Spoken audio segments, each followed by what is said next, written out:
आनंद उच्चतर माध्यमिक विद्यालय बिलवई के कक्षा 8 का छात्र हूँ। हमने ये जो जल संरक्षण के बारे में जो प्रोजेक्ट बनाया है, उससे हम पता चलता है कि हम जल को कैसे संरक्षित कर सकते हैं। तो जल संरक्षण ऐसे संरक्षित कर सकते हैं कि जैसे वर्षा ऋतु में जो पानी बरसता है तो हम उसे घरों की छतों के पाइप के माध्यम से टंकियों में स्टोर कर सकते हैं, या फिर हम प्लास्टिक के डिब्बों में स्टोर कर सकते हैं, या ज़मीन में ही गड्ढा खोद के उसमें स्टोर कर सकते हैं, जिससे ज़मीन का उपज बढ़ेगा और पानी का स्तर बढ़ेगा, तो हरी भरी दुनिया रहेगी। इसी प्रकार ये हमारा जल संरक्षण का काम ये आज का नहीं जबकि भविष्य का सवाल है। ये पानी की हानिकारकता हमें भविष्य की चिंता के लिए बढ़ सकती है, इसीलिए हमें आसपास की नदी, झीलों और नदी कूपों को गंदा नहीं करना चाहिए, जिससे पानी की आवश्यकताएं कम हो सकती हैं।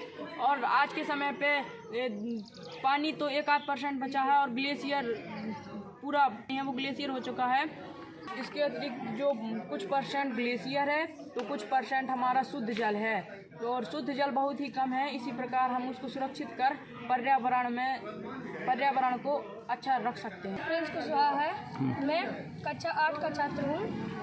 मैंने वायु प्रदूषण के संरक्षण हेतु एक चार्ट बनाया है। उसमें दर्शाया है कि हम कैसे वायु प्रदूषण को कम कर सकते हैं। जैसे आजकल घरों से अत्यधिक कचरा निकल रहा है और फैक्ट्री के उद्योगों से अत्यधिक धुआं निकल रहा है और उससे वातावरण प्रदूषित हो रहा है और उसमें ओजोन परत में भी छिद्र हो रहा है।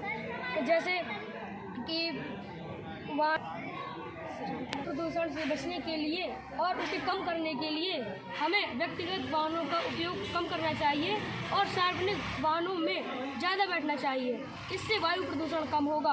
और हमें पेड़ों को अत्यधिक बिल्कुल नहीं काटना चाहिए, इससे वायु प्रदूषण होता है। और पेड़ हमारे वातावरण में उपस्थित कार्बन डाइऑक्साइड को ग्रहण करते हैं और शुद्ध वायु देते हैं।